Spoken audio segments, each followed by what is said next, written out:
Hi, I'm Peterson Toscano, and this is Bubble and Squeak. For the past 3 seasons, this show has brought you uncanny sounds, funny interludes, and stories, most weird, many true. But now, it's time for something new.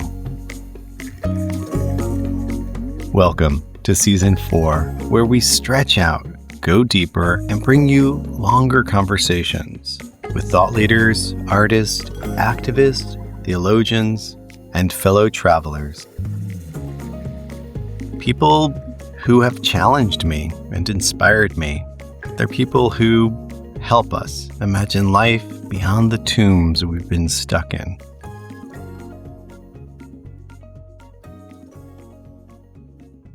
Today's episode comes in 4 parts. Part 1, I talk with Father James Martin about his book, Come Forth, and how the story of Lazarus still calls us out of the dark and into new life. Part 2, I share excerpts from my play, Doin Time in the Homo halfway house. It's a comedic, painful, and real journey through conversion therapy and back. Lazarus has a big cameo in the play. Part 3, I sit down with scholar and writer Lucas Wilson to talk about his powerful new anthology, Shame, Sex, Attraction. It's a collection of stories by survivors of conversion therapy. And Part 4, a sound slice from the western coast of Cuba. So take a deep breath, and let's begin. And Jesus called in a loud voice, "Lazarus, come out."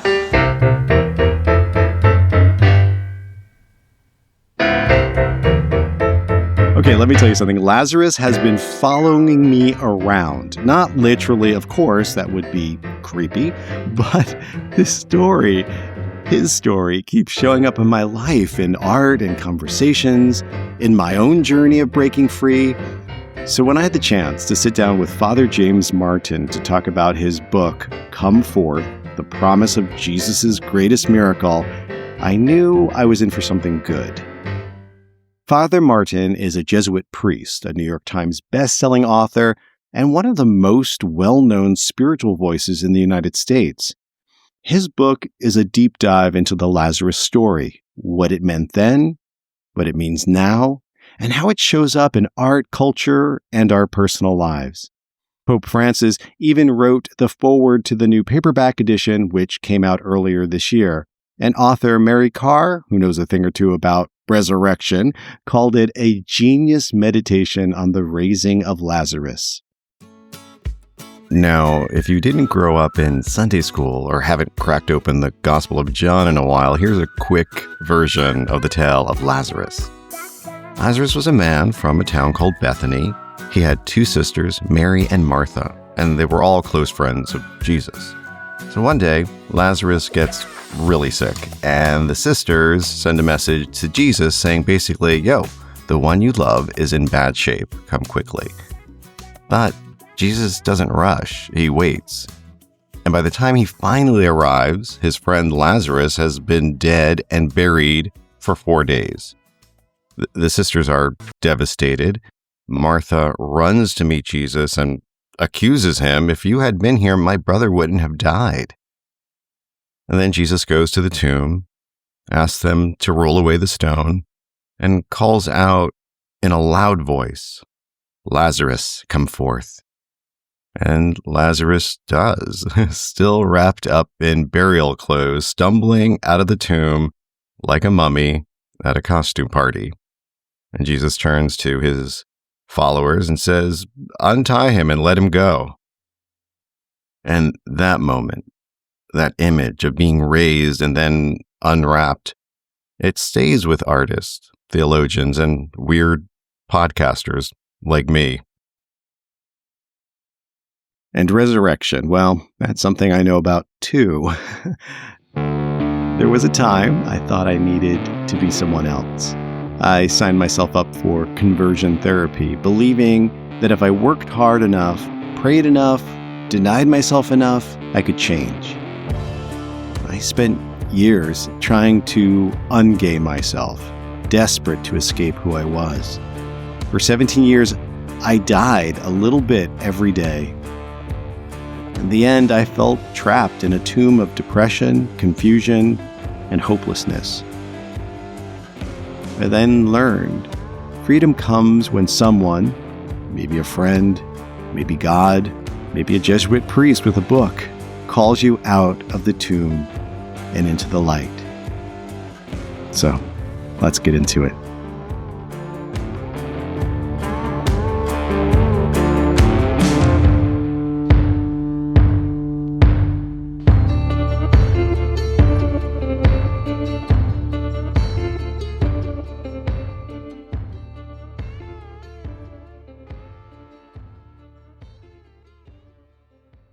Father James Martin is a Jesuit priest, an author, and a fellow Bible nerd. And in his latest book, he writes about Lazarus, exploring its biblical roots, spiritual relevance, and artistic interpretations. Here's Father Martin sharing what drew him to this fascinating story.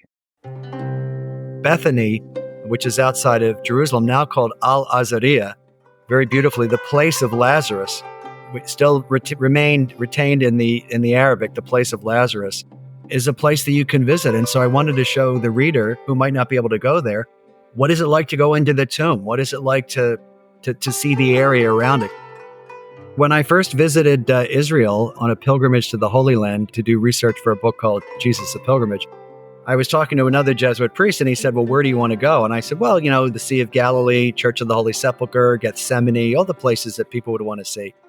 And he said, what about Lazarus's tomb? I said, Lazarus's tomb? Well, you can visit that? And we're like, where even is that? He said, it's outside Jerusalem, again, in this place called Al-Azariah, which I just find very beautiful, place of Lazarus. That's what it says on the bus, when you travel there. And so I went. Now, there weren't many people there, and I think one of the reasons is that it is in Palestinian territory. And so I think people had this idea that it is dangerous or hard to get to or inaccessible or whatever. And it is, it certainly does not have as many tourists or pilgrims as the other sites do. It's been venerated since the earliest days of the church, so people think this is the place. You go down this staircase, this stone staircase, and you're in this kind of cavity, this sort of stone cavity, where there are kind of niches in the wall. I have pictures in the book. And it's really powerful. And that was the place where I really sort of started to think, all right, what do I want to leave behind in the tomb? How can I hear God calling me to new life? For me, that was the connection between the story that happened 2,000 years ago and a story that's relevant to all of us today. When we started to do pilgrimages to the Holy Land through America Media, where I work, I thought, well, I definitely want to take them to Lazarus' tomb. But I thought, okay, we'll see how people respond to it. And people would come out in tears, because I think the kind of the sort of physical pilgrimage down into this tomb, it's a little bit dangerous and slippery, as I say in the book, and being alone in this kind of quiet, dark, literally sepulchral place, and then coming out into the light is really powerful. So I think a lot of sort of spiritual experiences are connected to kind of physical experiences too. So walking, pilgrimage, going to a place, and to kind of go down and then come up, to come forth, was really powerful for people. And so that's one of the things that convinced me to write the book, basically, was seeing how much effect it had on people. When we talk about Lazarus, we talk about freedom. But here's the thing. Freedom is disruptive. It upends what people expect. And that's something Jesus seemed to appreciate. Think about Mary and Martha. Yeah, so Martha and Mary are huge parts of the story. And for those who don't know the story, when they send word to Jesus that their brother Lazarus is ill, whom they call very touchingly, he whom you love, Jesus waits a few days. When Martha and Mary greet him outside of Bethany before he goes to the tomb, they both say to him word for word, Lord, if you had been here, our brother would not have died. And it's very blunt. I mean, I think it sort of reminds us of the need for honesty with God in prayer. And, their characters just kind of come out. They are really strong characters. Even though they only have a few lines in the Gospels to speak, they're strong, vivid, and memorable characters. A lot of New Testament scholars say that when we know the names of people outside of the disciples, so Martha, Mary, and Lazarus, we can be sure that these were people known to the early church. There's that famous story where Martha is working hard, preparing food, making sure everything's in order. While Mary, well, she just sits at the feet of Jesus. And Martha gets frustrated. She says to Jesus, "Make her help me." And instead of saying, "You're right, Martha, women should be in the kitchen," Jesus says, "Mary has chosen what is better." And a lot of sermons that I've heard focus on that, saying we should be more like Mary and less like Martha. But let's be clear about something. Without the Marthas of this world, nothing would get done, okay? Church doesn't happen without the Marthas running Sunday school, setting up chairs, cleaning up after coffee hour. And Mary, oh, she wasn't being submissive. She was bold. In that culture, the spot at the teacher's feet was reserved for male disciples. Mary took that place. She stepped out of line. She bent the gender rules. And Jesus didn't scold her. He affirmed her. If anyone ever tells you that queerness, that gender expansiveness, that stepping outside of traditional roles is somehow ungodly, remind them that Jesus had a habit of lifting up the ones who broke the rules. He looked at Mary and essentially said, "Yeah, you belong here."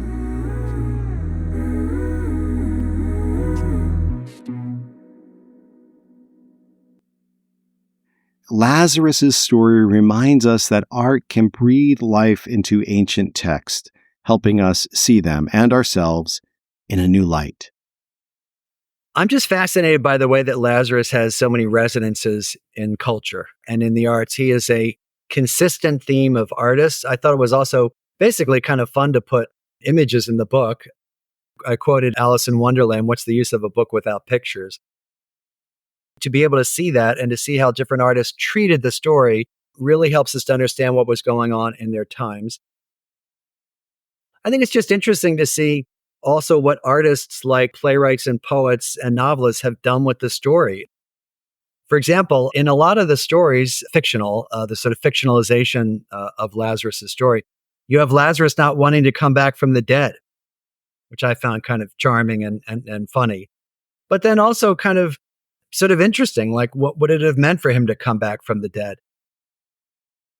Hearing Father Martin describe his pilgrimage to Lazarus' tomb brought me back to my own moments of unbinding, when I had to ask myself, what do I need to leave behind in my own life? It was shame and fear, the grave clothes that kept me bound for so long.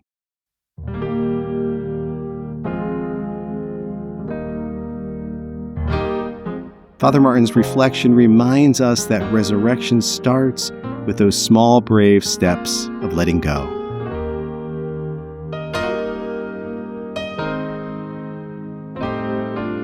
All of us come before God unfree in some way. All of us have things that we need to let die, to follow God more freely, to love more deeply, and to become the people God desires us to be. And God has an intense desire to free us, to offer us new life. How can we know this? Freedom is the constant desire of God for humanity throughout both the Old and New Testaments, throughout what theologians call salvation history. In the Old Testament, God leads the people of Israel out of slavery into freedom, continually willing their freedom, always asking them to choose freedom. And in the New Testament, the constant movement of Jesus is freeing people from sin, from illness, from isolation, from despair, and from darkness.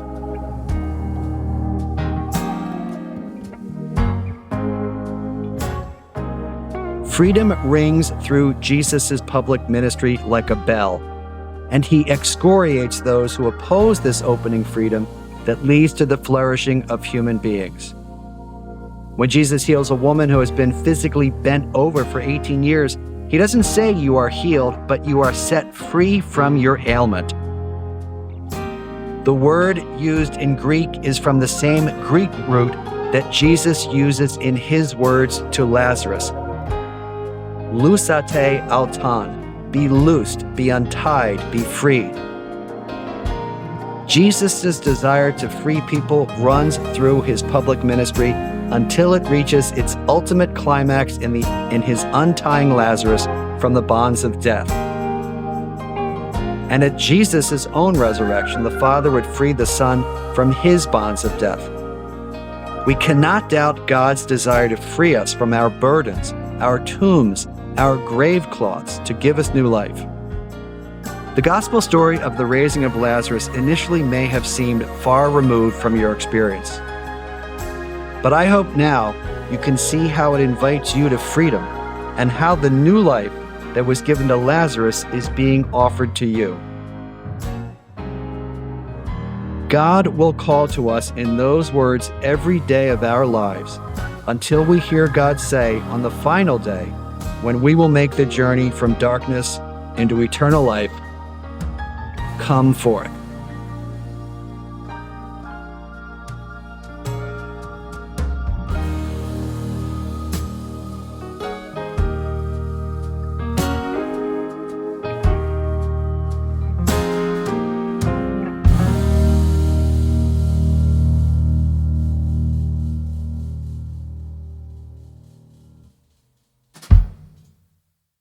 For years, I lived in a tomb of my own making.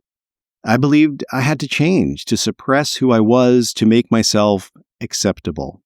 So, I walked willingly into a conversion therapy program, believing that if I just tried hard enough, I could be reborn. But one day I did step out of that tomb. But here's the thing about resurrection. You can't do it alone. Someone has to call you out. Someone has to unbind you. And for me, this took years. And that experience became the basis of a play I wrote about my time in conversion therapy. It's called Doin Time in the Homo Nomo Halfway House. And here's a scene from it.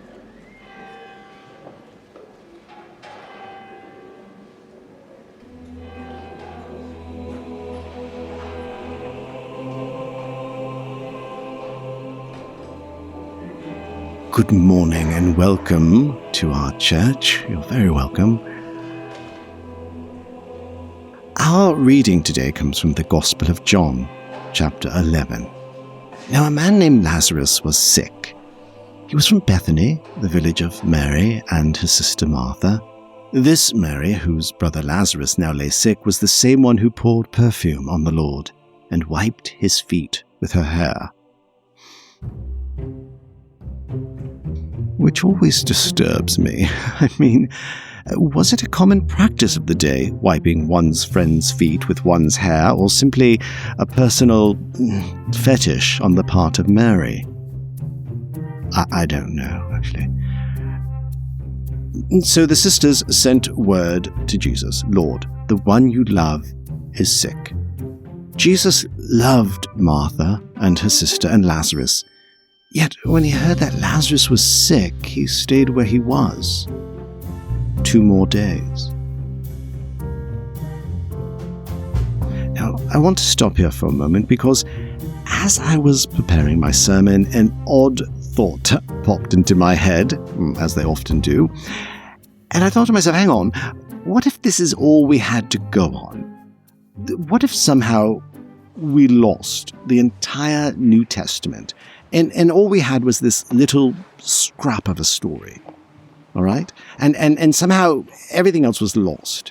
And even if you don't remember how the story ends, we just have this bit where Jesus is called upon to help a friend in need, and for whatever reason, he delays for days. It's rather curious. Even the disciples were perplexed by this, and they badgered Jesus for days, as disciples often do. And they're like, what about Lazarus? Or what about Lazarus?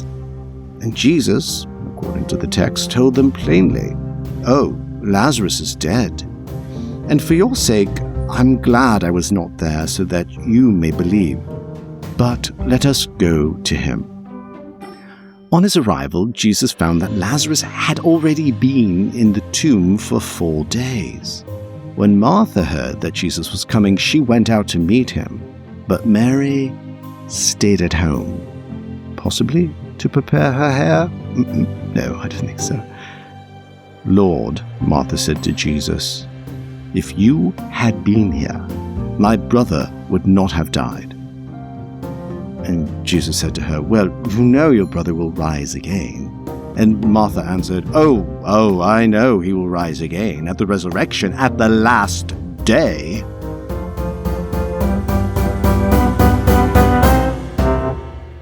We somehow fail to remember that people in the Bible also had attitudes. And then Jesus said to her, and I somehow imagine a magical backlighting effect, giving him an angelic glow. And he said, "I am the resurrection and the life. He who believes in me will live, even though he dies. And whoever lives and believes in me will never die. Do you believe this?"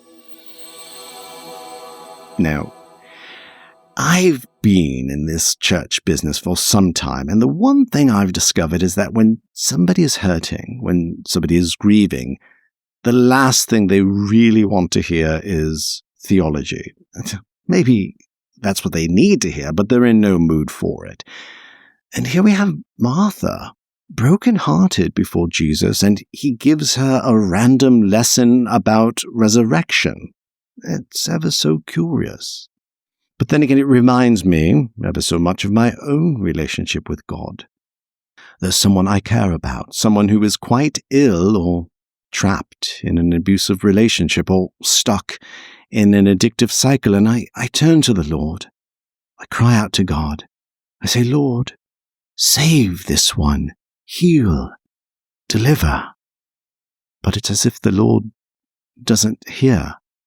The Lord doesn't listen. The Lord, it seems, doesn't care. I mean, we're always singing songs like, "Oh, what a friend we have in Jesus." But what about this Jesus? What if this was all we had to go on? Could you ever possibly trust this Jesus as your personal Lord and Savior?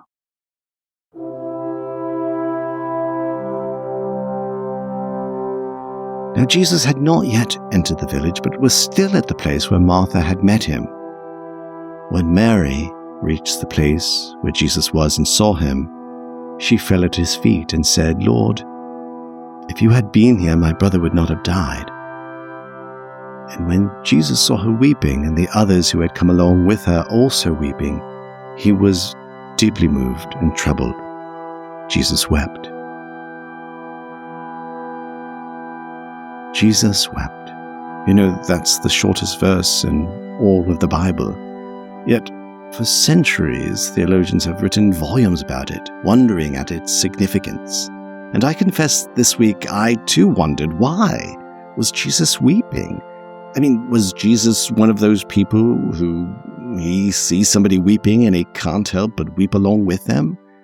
Or maybe looking down in Mary's face, he saw features similar to her brother's and he began the mourning process. Or maybe he just felt guilty because he didn't do more when he had the power to do so. I don't know why Jesus wept, but even in the text, questions arose. Some of them said, "See how he loved him." But others said, "Hang on." But they didn't say hang on. But hang on, could not he who opened the eyes of the blind man have kept this man from dying? Jesus, once more deeply moved, came to the tomb. It was a cave with a stone laid across the entrance. "Take away the stone," he said. "But Lord," said Martha, ever so practical, "by this time there is a bad odor, for he has been there for 4 days." Or as the King James puts it, "But Lord, by this time he stinketh." I do love the King James for that. And then Jesus said, "Did I not tell you that if you believed, you would see the glory of God?" So they took away the stone. And Jesus called in a loud voice, "Lazarus, come out." The dead man came out. His hands and feet were wrapped with strips of linen and a cloth around his face. And Jesus said to them, "Take off the grave clothes and let him go." Now to me, this is the most dramatic moment in all of the Gospels. For the first time in 4 days, light and air entered that dark, dank place. And Jesus, with that voice of his, he somehow pierced the veil between this world and the next. And Lazarus, wherever he was, whatever state of being he was in, he heard that voice and came out. Back in those days, they prepared their dead very much like the Egyptians did, except without embalming. They would get a long shroud, twice the length of the body, and then they would wrap it over and then get strips of linen and wrap it all about and then cover the face with a face cloth so that when Lazarus came out of the tomb, he could barely move. He couldn't see anything. I don't know, the image does make me chuckle a bit. He must have looked ever so much like an albino penguin. So he comes out of the tomb, and of course Jesus then has to give the incredibly practical instructions, take off the grave clothes and then let him go, which is perhaps the earliest indication we have that the disciples were absolute idiots. But in that instruction, it speaks volumes to me, and I hope it does to you too. I mean, think about it. Think about the person you've been praying for months, weeks, years. The one trapped in an abusive relationship, or stuck in an addictive cycle, or perhaps locked away in a closet somewhere, afraid to admit to themselves and the world their sexual orientation, their gender identity. Yet one day they take a bold, courageous move. They come out. They're out, but they're not necessarily free. They're still wrapped up in all those grave clothes of fear and shame and lies. And they need you. They need me to come alongside of them, to unwrap them, to love them back to life. Jesus came to give us life, and that abundantly. He came to set the captives free. And this is the good news. We have the power to set each other free.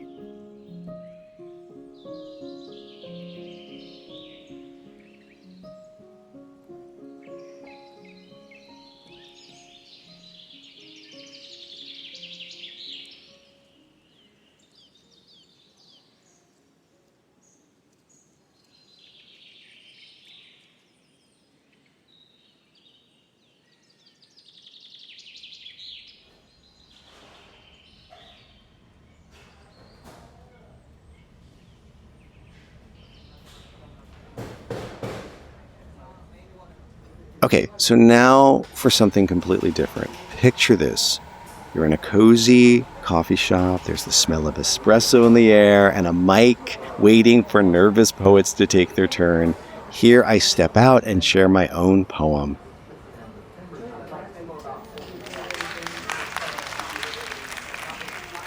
Okay, I guess it's my turn. I'm super nervous because I have seriously never read one of my poems at one of these poetry jams. So first, I want to thank Tim here at the Java Cabana for welcoming me. And okay, wait, I'm supposed to tell you a little bit about myself and then my poem and then read it. So my name is Peterson, hey, and I am gay. And that's actually a big deal that I just said that, because for most of my life, I did everything in my power to not be gay. I mean, hundreds of hours of counseling, countless trips to the altar. I even had a stint with an exorcist, and I definitely don't recommend it. But of all the insane things I've ever done, the most insane was when I sentenced myself to 2 years at a place that I called the Homo halfway house. And although it was the most difficult thing I've ever done in my life, I don't regret it. Because it was in that place that I finally began to figure myself out, especially towards the end. I remember one day in particular, I was meeting with the counselor in the program, and he was talking with me about an issue that's difficult. Well, it was at the time and still difficult for me to talk about, some childhood abuse issues. But he said something in that session that took my breath away. He said, "Peterson, you know there's a difference, right, between being gay and being abused?" I never knew that. I always thought I was gay because I had been abused. In fact, that's what many of the ex-gay teachings said. And for years, I had that all wrapped up together. So the anger I had about being abused and the shame, I used that to fuel my drive to de-homosexualize myself. But in one sentence, he separated the two, and it was as if he opened this window. And shortly after that, I exited the program, and then I came out gay, which wasn't exactly the plan I had for my life. But although I was out, I was not right in my head. I mean, I lived for years suppressing who I was. I didn't know who I was. And that's when I discovered my true friends, people who came alongside of me and encouraged me, people who helped me. There was this pastor I met, this gay pastor, and he would preach about a passage of the Bible that I thought I knew, but he would turn that inside out and upside down. And for the first time ever, it really spoke to me. And then there were my parents, my poor parents. I had dragged them along with me on this whole ex-gay underground railroad experience. So I knew it was my responsibility to inform them of my current status. But being a chicken, I decided I would write them a letter. And the letter went something like, "Dear Mom and Dad, I'm really gay. Really, love your son." It said other things too, but that's the gist of it. I sent it. They received it. My mom called because she's the caller in the family. I could just see her there in New York with a cup of coffee in one hand and a cigarette in the other, the phone dangling from her shoulder. She says, "We got your letter." I was like, "Yeah, it's about time." Then she added, "But your father wants to talk to you." That's when I really freaked out because my dad, well, he's a really great guy, but he was a Marine. And once a Marine, always a Marine. And I thought, okay, he was cool about having a kid in an ex-gay program, but how does he feel about having an actual homosexual in the family? So Dad gets on the phone and he says, "All right, son, you know what? You did your best. And besides, you can't make a fish fly." And Dad is right. You cannot make a fish fly. Now, you can take a fish and you can chuck it across the room, and for a few fleeting moments, that fish actually believes it's flying until it smashes its head against the wall. So I wrote this poem, and it's dedicated to all those people who have helped me to become me. It's called Grave Robbers. Lazarus came forth, gleaming white, a pillar wrapped tight outside his tomb. Jesus looked at us. "Take off the grave clothes and let him go." Panic twisted my gut like a wet wash rag, wringing out courage. Who knows how to undress a mummy raised from the dead? Does one start at the heart or close to the head? We circled him as if he were a bomb to defuse. Then we began in earnest, unbinding, tearing, speaking comfort as we went. The crowd pressed in, hurling advice like stones. Lazarus stood like marble, cold from his grave, while we sweated in the cruel sun, unwrapping his trappings. But suddenly, or did it take years? It was complete. Mary and Martha washed their brother in tears. He was free, naked, and in his right mind.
In his new book, Shame, Sex, Attraction, Survivor Stories of Conversion Therapy, Lucas Wilson brings together queer people who endured conversion therapy and lived to tell the tale. These aren't neat stories with tidy endings. They're raw, layered, and full of the tension that comes when you're clawing your way back to life.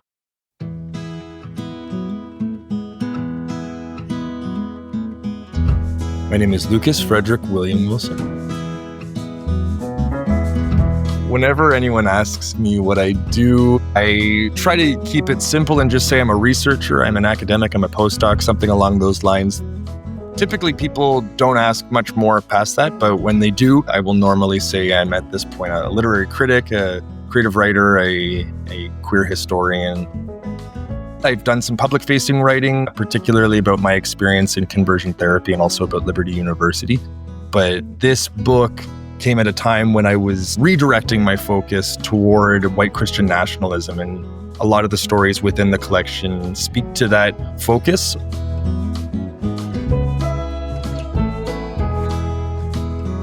We're looking at narratives of folks who underwent conversion therapy. At its core, conversion therapy is constituted by efforts to change an individual's sexual orientation and or gender identity and or gender expression. And there are 17 stories included in the collection, mine being one of them, with a foreword by Garrett Conley, the author of Boy Erased. These 17 stories give voice again to different experiences of conversion therapy. I think oftentimes we think of conversion therapy as being that which occurs in, a church basement or a pastor's office or some sleepaway twisted conversion therapy camp. But of course, conversion therapy happens in a multiplicity of contexts, and the collection gives voice to this. Not just unlicensed therapists, but it's also licensed therapists. It's not just in religious context, though of course conversion practices happen disproportionately within religious, spaces, particularly Christian spaces. But they also happens in secular context. It happens in familial context. It happens where one is one's own conversion therapist. And again, the collection gives voice to all of this. Recent research on conversion practices has come out and it's identified shame as being the number one consequence of conversion therapy. And with that being said, it's not only just the number one consequence or sort of fruit of conversion practices, but it's also oftentimes that which brings folks into conversion therapy in the first place. A lot of folks believe that conversion therapy is a thing of the past. I think that's the first misconception that I oftentimes will want to address because people think, it's 2025. This happened 20, 30, 40 years ago, and it simply isn't something that, takes place anymore. That's, of course, emphatically not true. To offer a short excerpt from the book, I'll read Gay Christian Speed Dating. And this story is a story about my experience in conversion therapy at Liberty University. And this was specifically my experience in the group conversion therapy program. What do you think the guys in the group are going to be like? I asked as I pushed my tray forward and took the last bite of my supper. I'm honestly so curious to find out, Thad said, his cat eyes glinting. He sat back in his chair and lifted his veiny arms behind his head. His dark armpit hair peeked out from under his t-shirt. I couldn't stop staring. Was he wearing deodorant, I wondered? All I wanted to do was stick my nose in his pits, inhale, and inhale deeply. Thad and I were sitting in Liberty's cafeteria. Liberty University, the evangelical college that touted itself as the world's most exciting university, was where we both had chosen to study. It was the second or third time Thad and I had hung out. We had met when Steph, the gal I was half-heartedly trying to pursue at the time, suggested he and I connect. When I told Steph I was more attracted to guys than women, to my surprise, she didn't hightail it. Instead, she thought I could speak with her friend Thad, someone who also struggled with same-sex attraction and who, she said, could potentially help me figure out my desire for men. When she had first told me about him, I secretly hoped he would be handsome. Even though I believed I wanted to become straight, not to mention sexually pure, my hormones were nevertheless raging. So when Thad and I eventually met up, I was delighted to find out that he was, in fact, a major babe.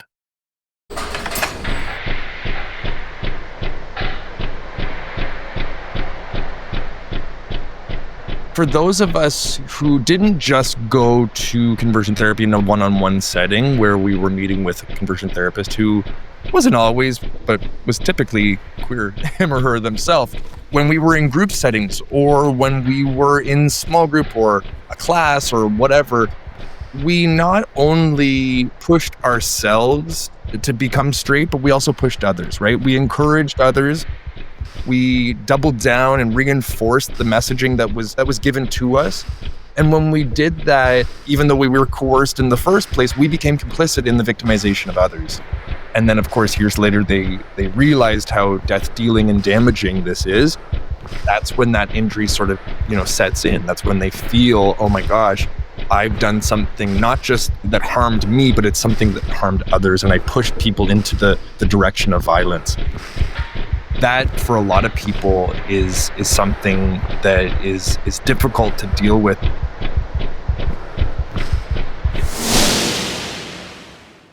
White Christian nationalism and the efforts to convert people in general in a spiritual sense, not just, in regards to their sexuality and or gender. This is a movement that is incredibly harmful because it does its best to homogenize. It doesn't celebrate or embrace diversity. It instead says everything and everyone needs to be just like it, and then to replicate that over and over and over. And that, of course, is so resistant to diversity. It's so resistant to vitality and whatnot. And I shouldn't even say that conversion practices are a product of Christianity. In fact, conversion practices initially started in secular context. Though, of course, it mapped onto it and was adopted by Christianity because Christianity pushes for the homogenization of everyone and everything. That's a huge connection between the two, that they go hand in hand at this point, oftentimes because they're so similar in how they are structured and the ideology that undergirds them. There are a number of parallels between the white Christian nationalist movement and also the ex-gay movement, which again has rebranded and changed, its PR, blah, blah, blah. They both operate on a hierarchical, power-hungry system that seeks the disenfranchisement of those who follow and those who obey. And it needs those sort of like dutiful followers in order to continue. Both of these need that power and exercise that power in similar ways. There are a number of stories within the collection. Again, there's 17 included. Each of them are super different. Some use humor, some really just sort of throw you into the room or the space that they're in, but all are united again by themes of, shame and guilt and repression and self-hatred.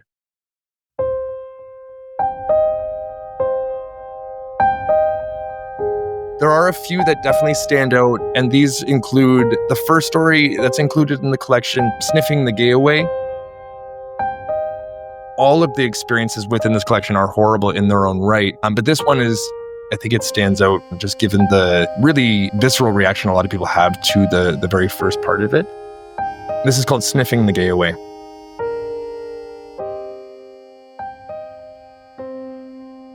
I was thinking you could use feces, she said. I'm sorry, feces? I asked for a quick second, confusing the words with freezies, which was a term for what us college kids with our checkered vans and backwards baseball caps used to call otter pops. The therapist corrected me. She did mean feces. I'm supposed to eat feces? No, you won't have to eat it. You'll just have to smell it while looking at pictures of men you find attractive. Oh, good. That makes so much more sense.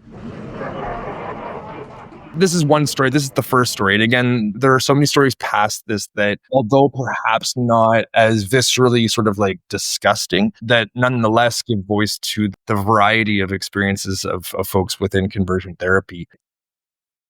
This story comes from what the author describes as a Chinese cult. The conversion therapist in the story are actually his parents, mainly his mom. This story is called Away and Away. It's chapter 6, and it's by Nathan Z.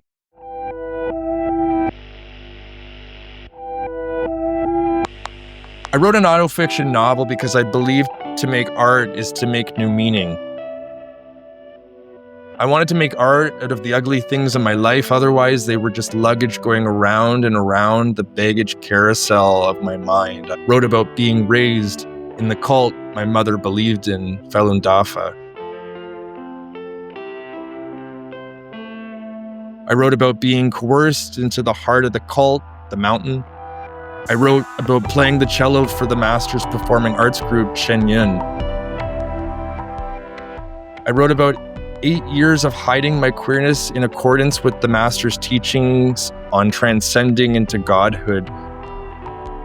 I wrote about leaving the mountain, Shen Yun's headquarters and trading compound in Cuddlebackville, New York, after graduating from its somehow state-accredited college at age 22.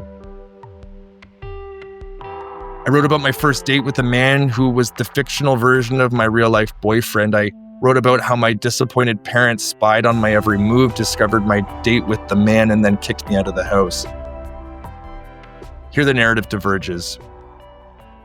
I didn't write about the 3 days of homelessness and how my boyfriend, at the time, a man who I had gone on only a single date with, couldn't help me. He wanted to, but he didn't have the resources to provide refuge, and nobody else he knew did either. I didn't write about how I begged my parents to let me return home and how they relented under the condition that I turned straight. I'll leave it there, but the story continues with the number of I didn't write, and there's this palpable affect that is evoked, right? That there's this almost a suffocating repetition that just weighs on you as you read, and as you read, your chest just gets tighter and tighter as you go further into this story and this man's experience. In one word, suffocating. And a lot of the stories don't end with, a bow on the end of things and, everyone was fine and off I went and lived my happy queer life in a big city. Instead, a lot of the stories leave us in a space of desperation, whether that be the conversion therapy room that, folks undergoing conversion therapy, or in their bedroom by themselves, or, whatnot. Our stories didn't just all of a sudden have resolution and we were, moving forward. In fact, it took us oftentimes many years to come to terms and to find terms or language to articulate what even happened to us.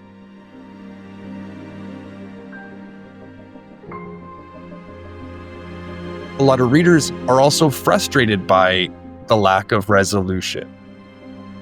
And I hate to make sort of like claims about human nature and make these gross generalizations, but I think it is quite human to want resolution, to have a happy ending.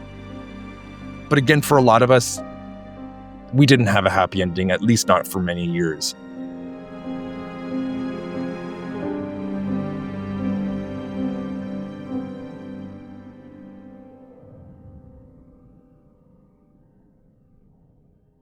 Let me set the scene for you. I'm near Maria la Gorda on the Guanacaquibes Peninsula, the westernmost edge of Cuba. It's a breathtaking place. Dense forest, turquoise waters, coral reefs, a paradise now known for its wildlife and scuba diving.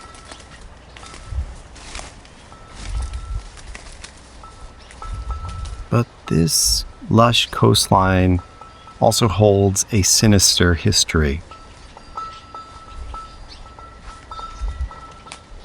Back in 1960, while Fidel Castro was consolidating power in Havana, Che Guevara, then serving as Ministry of Industry, established a forced labor camp here. The goal? To re-educate those deemed unfit for the revolution. This camp at Guanacaquibes wasn't just punishment, it was a kind of a rehearsal. 5 years later, Cuba would roll out a much larger system of camps known as the UMAP, Unidades Militares de Ayuda a la Producción, or military units to aid production. These UMAP camps targeted so-called undesirables, gay men, Jehovah's Witnesses, artists, intellectuals, conscientious objectors, pretty much anyone who didn't conform to the revolutionary idea of the new man, disciplined, productive, ideologically pure.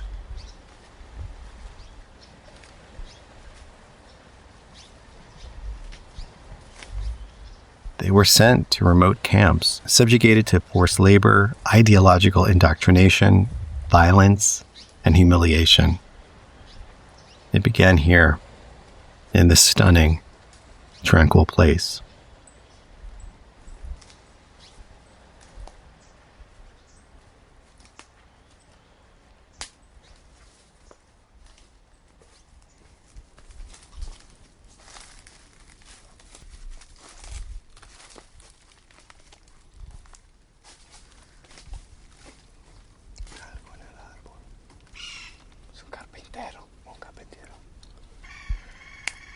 Sí, sí, sí. Se fue. Así, así.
In this episode of Bubble and Squeak, you heard from Father James Martin, author of Come Forth, the promise of Jesus' greatest miracle.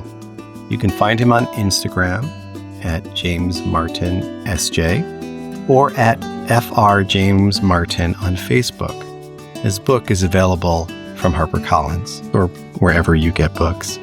And you also heard Lucas F.W. Wilson. He's the editor of Shame, Sex, Attraction, Survivors' Stories of Conversion Therapy.